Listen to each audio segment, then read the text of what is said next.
अगर गौहर रजा सर के बजाय कॉमरेड गौहर रजा कहा होता तो बेहतर होता। इनकलाब जिंदाबाद, इनकलाब, इनकलाब।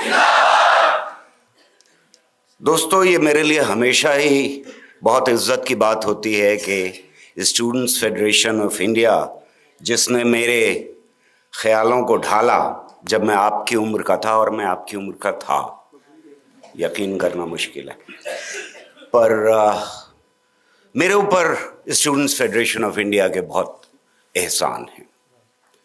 जो कुछ मैं आज हूं, शायद उसके बीज वहीं पड़े थे। आज का जो विषय है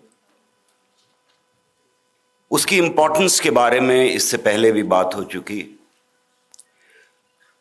मैं सिर्फ इतना ही कहना चाहूंगा कि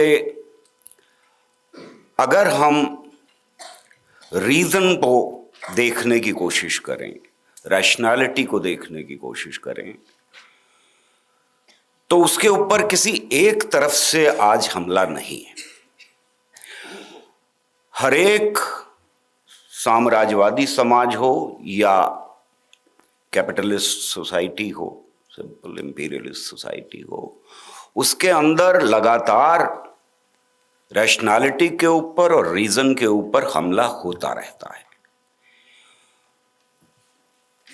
और उसकी जरूरत लगातार रूलिंग पार्टीज को, रूलिंग सोसाइटी को, रूलिंग क्लास को पड़ती रहती है, ताकि वो लोगों को दबा कर रखे, एक खास तरह की सोच पैदा की जा सके, जिसके बारे में अभी डॉक्टर राम टुनियानी ने आपको विस्तार से बताया कि किस तरह से हिस्ट्री को डिस्टॉर्ट किया जा रहा है, और मेरे ख्याल में रुचिका भी उसके ऊपर बात रखेंगी आपके सामने। समाज के अंदर सोच को एक खास तरह से ढालने के लिए एक खास तरह के सवाल उठ सकें और एक खास तरह के सवाल ना उठ सकें, इसके लिए जरूरी होता है कि लगातार रीजन को, लगातार रैशनैलिटी को और लगातार साइंटिफिक टेम्पर को कुचला जाता रहे। हमारे मुल्क में भी आज़ादी से पहले और आज़ादी के बाद ऐसी ताकतें मौजूद थी हमेशा, जो रीजन के खिलाफ खड़ी थी, जो रीजन के खिलाफ सिर्फ इस हद तक नहीं खड़ी थी कि वो उसको बातों से दबाने की कोशिश करें, बल्कि ताकत का भी इस्तेमाल करने वाली ऐसी ताकतें थीं, और उनका एक खास रवैया हमेशा समाज के अंदर रहा है। 2014 के बाद क्या बदलाव आया? सवाल ये है कि 2014 में किस तरह का बदलाव आकर के समाज को किस तरह से ढालने की कोशिश की गई, क्या कुछ नया था इसके अंदर?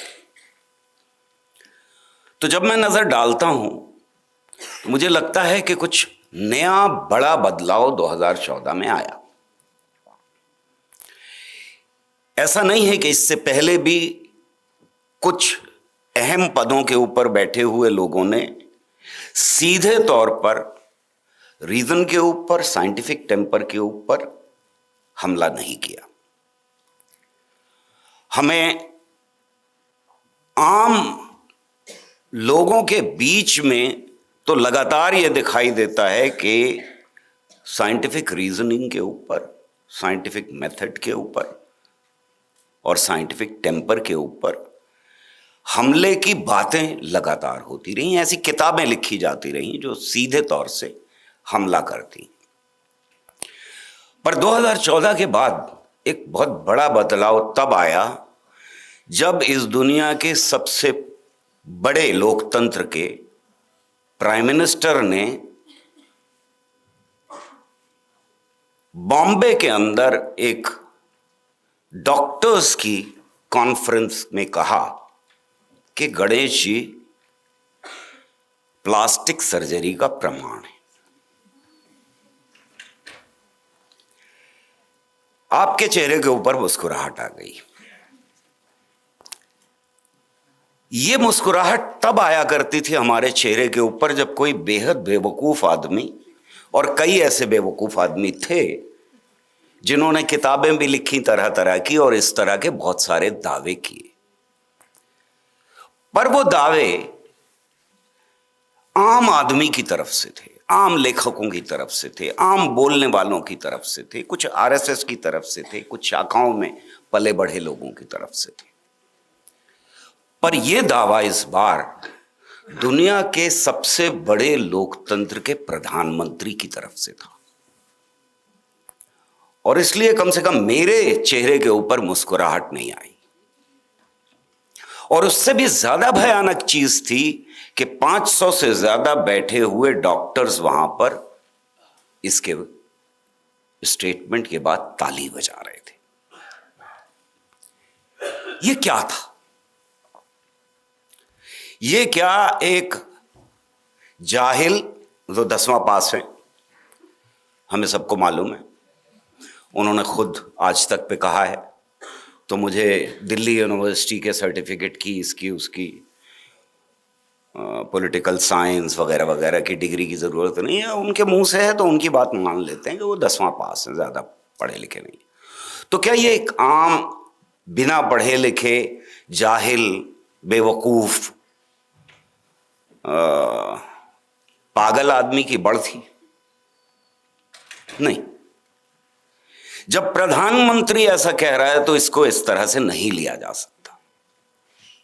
अगर कोई आम आदमी कह रहा होता तो आप रिजेक्ट कर सकते थे। यह सिग्नल था गद्दी पे बैठने के 1 महीने के अंदर कि अब देश की साइंस पॉलिसी, देश की एजुकेशन पॉलिसी, देश की मीडिया पॉलिसी, यह सब कुछ अब इस तरह चलेगी। यह था सबसे बड़ा हमला रैशनैलिटी के ऊपर और उसकी शुरुआत। और हमने इसके बाद देखा कि एक के बाद एक मिनिस्टर्स हों, एमपीज हों, चीफ मिनिस्टर्स हों, और यहां तक के जजेस, मीडिया को तो छोड़ ही दीजिए, अभी बाद में बात करते हैं उसके ऊपर, ये सब लगातार रैशनैलिटी के ऊपर हमला करने लगे। हमें सुनने को मिला कि हमारे यहां विमान था जो ऊपर भी जाता था, नीचे भी जाता था, दाएं भी जाता था, बाएं भी जाता था, और इंटरस्टेलर भी था, यानी वो दूसरे ग्रहों को तक पहुंच सकता था। हमें यह सुनने को मिला कि मेरे पूर्वज, और एक मिनिस्टर कह रहा है कि मेरे पूर्वज जंगलों में बहुत जाया करते थे और वहां किसी बंदर को आदमी नहीं बनते देखा उन्होंने, इसलिए डार्विनिज्म को हटा देना चाहिए। यह अलग बात है कि इंटरनेशनल लेवल के ऊपर बहुत सख्त रिएक्शन आया हमारी साइंटिफिक कम्युनिटी की तरफ से। पहली बार 3 एकेडमीज ने मिल करके उसके ऊपर बहुत कड़ा विरोध जाहिर किया। तो मिनिस्टर साहब को तो हटा दिया गया, लेकिन डार्विनिज्म को भी हटा दिया गया एनसीईआरटी की क्लास। हमें यह देखने को मिला कि एक जज कह रहा है कि मोर प्रजनन करता है आंसुओं से। जज, हम एक्सपेक्ट करते हैं कि कम से कम जजेस तो scientific temper part of constitution है, कम से कम उसका ख्याल रखेंगे। हमें यह देखने को मिला कि करण को कहा गया कि वो टेस्ट ट्यूब बेबी या तरह तरह की, ये दावे लगातार हमको देखने को मिल रहे हैं। पर ये पब्लिक एरेना में है, ये अटैक पॉलिटिशियंस की तरफ से। हम सोच सकते हैं कि चलो ठीक है, कोई बात नहीं, ये हटेंगे तो ये दावे भी बंद हो जाएंगे। पर खाली यहां नहीं रुकती है बात इससे आगे बढ़ती है और एक ऑल आउट अटैक हमको देखने को मिलता है साइंटिफिक टेम्पर के ऊपर, इस देश के अंदर साइंटिफिक रीजनिंग के ऊपर। हमको कहां कहां से आ रहा है, इसके ऊपर नजरें हमारी बहुत कम हैं। हमारे यहां इसके बाद शुरुआत होती है धीरे धीरे department of science and technology 5 गव्य के ऊपर एक अलग सेक्शन में अलग तरह से पैसों का इंतजाम करता है, जिसमें 5 गव्य के ऊपर रिसर्च हो सके। यानी गाय के मूत्र के ऊपर, गोबर के ऊपर, दूध के ऊपर, दही के ऊपर और घी के ऊपर। और अभी हमको पिछले हफ्ते ये पता लगता है कि एक जगह 3.5 करोड़ या 3.2 करोड़ का प्रोजेक्ट दिया गया था, जिसमें 1 करोड़, साढ़े तीन करोड़ का लगभग, जिसमें से 1 करोड़ 1.6 करोड़ जो है वो गाय के मूत के ऊपर और गोबर के ऊपर खर्चा कर दिया गया, और बाकी का पैसा लग्जरी कार के ऊपर और बहुत सारे फर्नीचर के ऊपर कर दिया गया, और कुछ भी नहीं मिला। पर जरा सोच के देखिए कि ये मुल्क वो मुल्क है जहां पर केमिस्ट्री की शुरुआत लगभग 100 साल पहले हो जाती है, मॉडर्न केमिस्ट्री की शुरुआत 100 साल पहले हो जाती है, और पीसी रे को हम father of chemistry in India कह रहे हैं। उसमें हर चौराहे के ऊपर इस देश में एक लैब मौजूद है जो आपका पेशाब टेस्ट करती है। आप कहीं जाकर के देख लीजिए, ज्यादा दूर नहीं जाना पड़ेगा। अगर आपको डॉक्टर ने लिख के दिया है कि गाय अपना पेशाब टेस्ट करा लीजिए, रिपोर्ट लेके आइए, शाम तक मिल जाएगी, वहां पर आप ये कह रहे हैं कि हमको गाय के पेशाब के बारे में कुछ नहीं पता, और उस पर रिसर्च करने के लिए 3 करोड़ चाहिए। शर्म की बात है, शर्म की बात है। पूरी की पूरी साइंटिफिक कम्युनिटी को इस देश की बदनाम किया जा रहा है। यह अटैक है न सिर्फ साइंस के ऊपर बल्कि साइंटिफिक कम्युनिटी के ऊपर। इस देश में बेइज्जत किया जा रहा है उनको। ये डीबीटी हो या डीएसटी हो, कुल मिलाकर के हमारा रिसर्च बजट जो है वो लगभग 0.5% जीडीपी का है। कुछ लोग क्लेम करते हैं 0.7 है, कुछ लोग क्लेम करते हैं 0.75 है। गवर्नमेंट के अलग अलग डेटा आपको मिल जाएंगे। उसमें से ये काटा जा रहा है, जो जेन्युइन साइंस है उसमें से ये बजट काटा जा रहा है। तो ये एक हमला है, सूडो साइंस की तरफ डाइवर्ट किया जा रहा है इस बजट को। ये अगली नस्लों की साइंस पढ़ने की इच्छा के ऊपर हमला है, क्योंकि यहीं जो बजट है जब कटेगा तो फिर उसका इंपैक्ट इंस्टीट्यूशंस के ऊपर पड़ेगा। यह दूसरी तरह का हमला शुरू होता है। तीसरी तरह का हमला है कि जब आप साइंटिफिक इंस्टीट्यूशंस के अंदर, एक आईआईटी है दिल्ली जहां पर एक बड़ा प्रोजेक्ट 5 गवे के ऊपर चल रहा है। एक जगह है जहां पर बड़ा प्रोजेक्ट दिया गया, हालांकि उसको एडम ब्रिज, जिसको राम सेतु कहते हैं, उसके ऊपर इंटरनेशनल रिएक्शन आने की वजह से वो बंद कर दिया गया, पर बहुत बड़ा बजट उसके लिए एलोकेट किया गया था कि हनुमान जी ने वो ब्रिज बनाया है या नहीं इंडिया और श्रीलंका के बीच में। सरस्वती रिवर को खोजने के लिए एक बड़ा प्रोजेक्ट दिया गया। All India institute of medical sciences के अंदर यह प्रोजेक्ट दिया गया कि मंत्रों के उच्चारण से क्या इंपैक्ट होता है किसी मरीज के ऊपर। ये सारी चीजें जो हो रही हैं, संजीवनी बूटी तलाश करने के लिए प्रोजेक्ट दिया गया। ये इस 0.5% जो जीडीपी का दिया जा रहा है उसमें से लगातार काटा जा रहा है। यानी साइंस के ऊपर और कम अब खर्चा होगा, साइंस की रिसर्च के ऊपर। लेकिन सिर्फ यही नहीं है, ये साइंस की रिसर्च करने के ऊपर एक सीधा हमला है साइंटिफिक इंस्टीट्यूशंस के कल्चर को बदलने की लगातार कोशिश है, ताकि आपको कंक्लूजन पहले से दे दिए जाएं, रिसर्च आप बाद में करते रहें। आपसे यह कहा जा रहा है कि गाय के गोबर को यह साबित कीजिए आप कि वो एटॉमिक अटैक के दौरान इस्तेमाल किया जा सकता है अपने को सेफ रखने के लिए, वो किरणों को रोक देता है। तो कंक्लूजन आपको पहले से दे दिया गया, अब पैसे मिल गए, आप रिसर्च कीजिए, साबित कर दीजिए। तो जो रिसर्च पेपर अब डेवलप हो रहे हैं, और बहुत हैं ऐसे, अगर आप इंटरनेट पे जाएंगे तो वो सूडो साइंस वाले रिसर्च पेपर से भरता जा रहा है। हम ये फख्र से कह रहे थे 80s और 90s में कि हमारा साइटेशन इंडेक्स जो बेहतरीन जर्नल्स हैं उनमें हमारे देश का बढ़ता जा रहा है, और हम चाइना के करीब थे। 2000 तक हम चाइना के करीब थे, आज हम चाइना से कोई मुकाबला ही नहीं कर सकते। तो साइंटिफिक कल्चर जब बदलता है तो उसका इंपैक्ट साइटेशन इंडेक्स के ऊपर पड़ना शुरू हो जाता है, देश की साइंटिफिक पेपर्स की। तो जो इज्जत हमने 70 साल में कमाई थी उसको इस वक्त बट्टा लगाया जा रहा है। तीसरी तरह का हमला, उसके बारे में भी बात करता चलूं।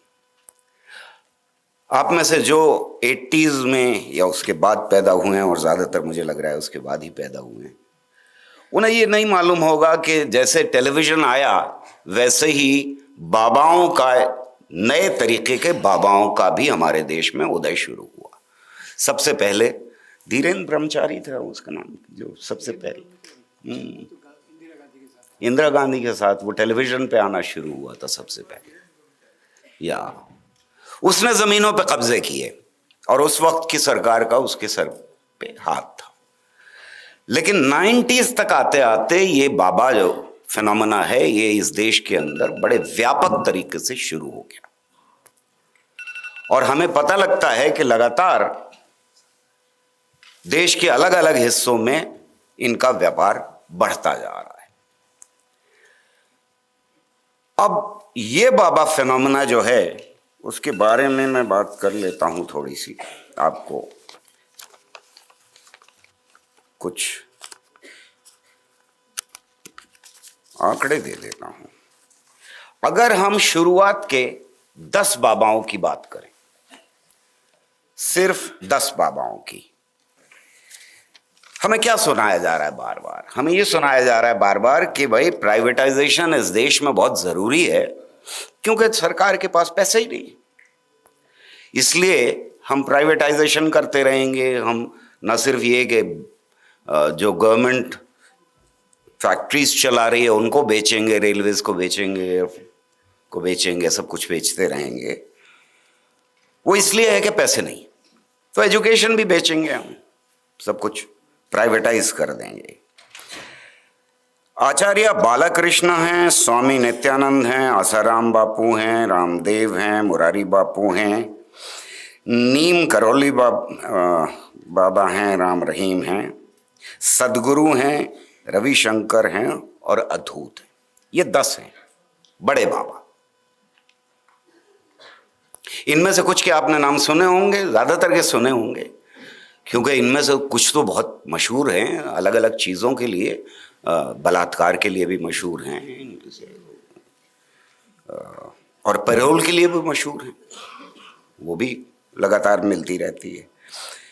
एक के तो पैर छूने के लिए 11 मिनिस्टर्स गए थे उस दिन से पहले जिस दिन वो अरेस्ट होने वाले थे। इनकी टोटल संपत्ति है 2 लाख करोड़, शुरू के 10 बाबाओं की, राइट। हमारे देश के अंदर जो बच्चे स्कूल में पढ़ते हैं 12वीं तक, वो हैं 26.5 करोड़, जो पहले थे 2021 में, अब वो घट करके 24 करोड़ रह गए, यानी 2 करोड़ कम हो गए। 21 से लेकर के अब तक 2 करोड़ बच्चे स्कूल छोड़ चुके हैं। 2 करोड़ का मतलब लगभग 1 पॉइंट समथिंग परसेंटेज है, अगर टोटल पॉपुलेशन इंडिया की ले ली जाए। अगर बच्चों की पॉपुलेशन ली जाए तो 8% कमी आई है। 8% किसी देश के अंदर अगर स्कूल में बच्चे जाना कम कर दें तो उस देश के अंदर हाहाकार मच जाना चाहिए, क्योंकि यह सवाल है अगली नस्लों का। पर हमें कोई हाहाकार नहीं दिखाई देता, मीडिया इसके ऊपर खामोश बैठा हुआ है। अगर हम इसको देखने की कोशिश करें तो कितने स्कूल बंद हुए? लगभग 90,000 स्कूल इस बीच में बंद हुए। हम खामोश बैठे हैं एज अ नेशन। जो रिपोर्ट छपी है unified district information system for education की, वो हर साल देते हैं डेटा, उनकी रिपोर्ट कह रही है कि रीजन क्या हो सकता है इसका रीजन हो सकता है बर्थ रेट में कमी आ जाना, इसका रीजन माइग्रेशन,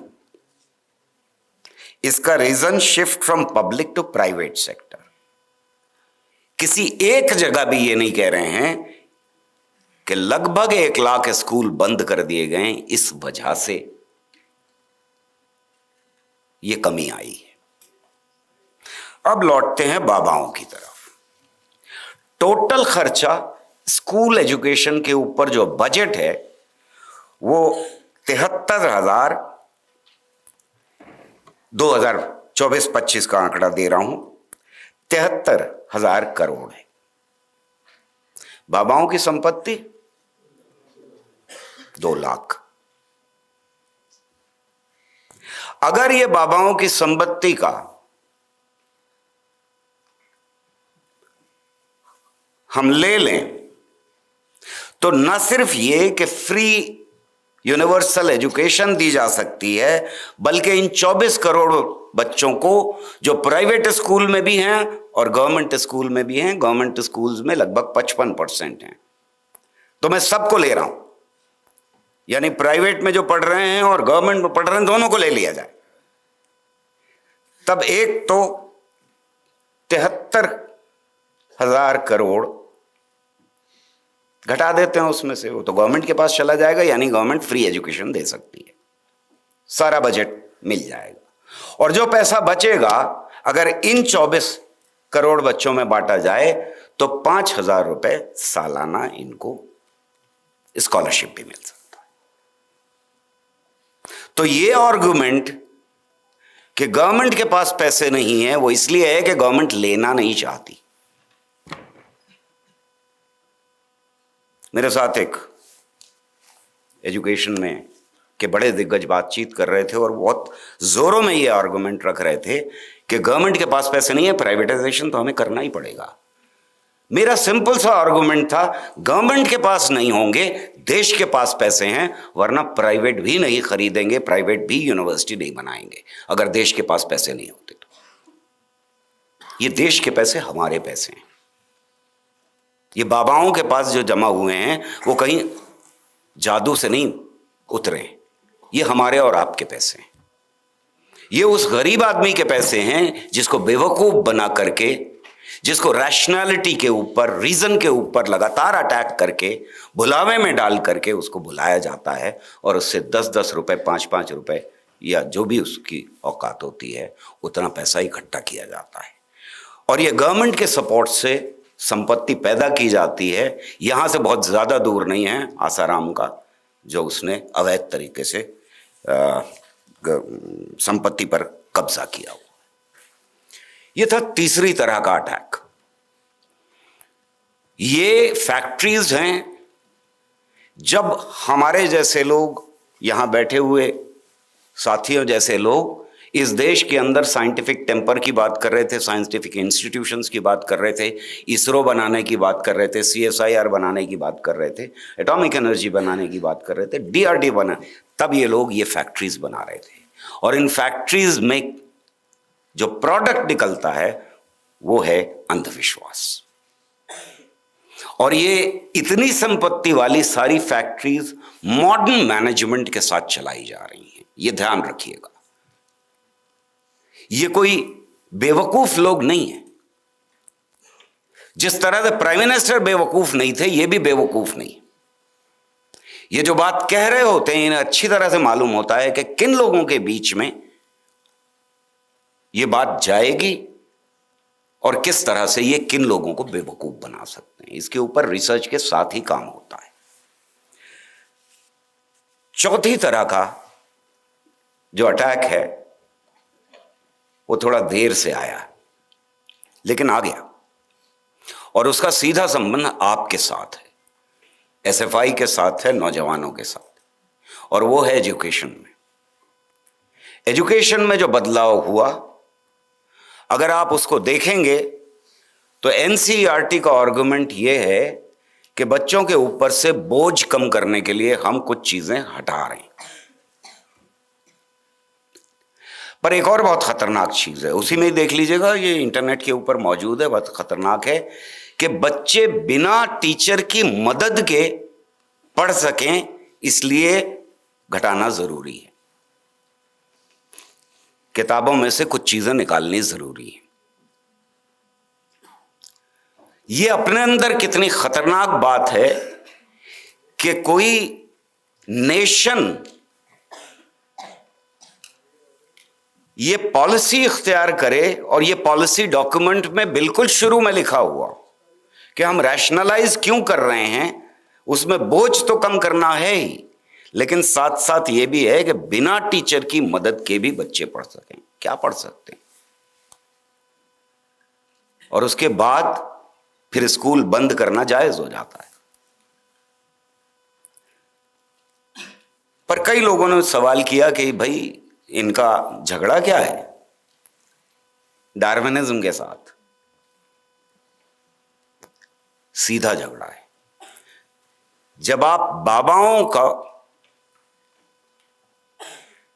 सहारा लेकर के सरकार बनाएंगे तो बाबाओं को आप जगह देंगे उन कमेटीज में जहां एजुकेशन पॉलिसीज डिसाइड की जा रही हैं, और यही हुआ है। और जब बाबा ये बता रहा होगा कि हमारे देश में अलग अलग जातियां यहां से यहां से यहां से और पैर से पैदा हुई हैं, तो डार्विनिज्म पढ़ाया ही नहीं जा सकता, क्योंकि डार्विनिज्म तो ये कह रहा है कि आप और हम सब अफ्रीका से निकले। अगर ये पढ़ाना होगा कि हमारे देश के अंदर ही आर्य पैदा हुए, यहीं से सब कुछ फैला है बाहर, तो फिर आप कैसे बताएंगे कि डार्विनिज्म क्या होता है? पर ये कह रहे हैं 12वीं में तो है।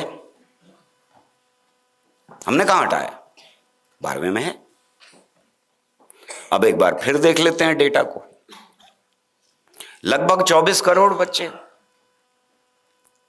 10वां पास करने वाले हर साल लगभग 3.8 करोड़, उसको 4 करोड़ कर लेते हैं, लगभग 4 करोड़ बच्चे।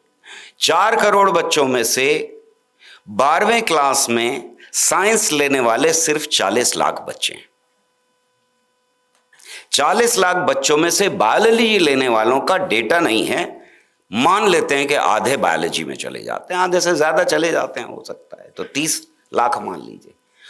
तो इस देश के सिर्फ 30 लाख बच्चे डार्विनिज्म पढ़ेंगे, बाकी सबको बाबाओं के आश्रम के लिए तैयार किया जा रहा है। समाज में यह ख्याल ना फैलने पाए कि डार्विनिज्म भी कोई चीज होती है, विकास का सिद्धांत भी कुछ होता है। पर चलिए साहब, डार्विनिज्म से तो ये झगड़ा हो गया, वो पाकिस्तान की मुल्लाओं की सरकार भी डार्विनिज्म नहीं पढ़ाती थी। 2006 में उन्होंने पढ़ाना शुरू किया। जिस ट्रीटी में हमने साइन किया था, इंटरनेशनल ट्रीटी को, कि हम डार्विनिज्म को ना सिर्फ डिफेंड करेंगे बल्कि स्कूल में भी पढ़ाएंगे, उस ट्रीटी को पाकिस्तान ने जब साइन किया तो उन्होंने डार्विनिज्म स्कूल में इंट्रोड्यूस कर दिया। उससे पहले तक डार्विनिज्म नहीं पढ़ाते थे, अब वहां पढ़ाया जाता है। पर इजराइल में भी नहीं पढ़ाया जाता।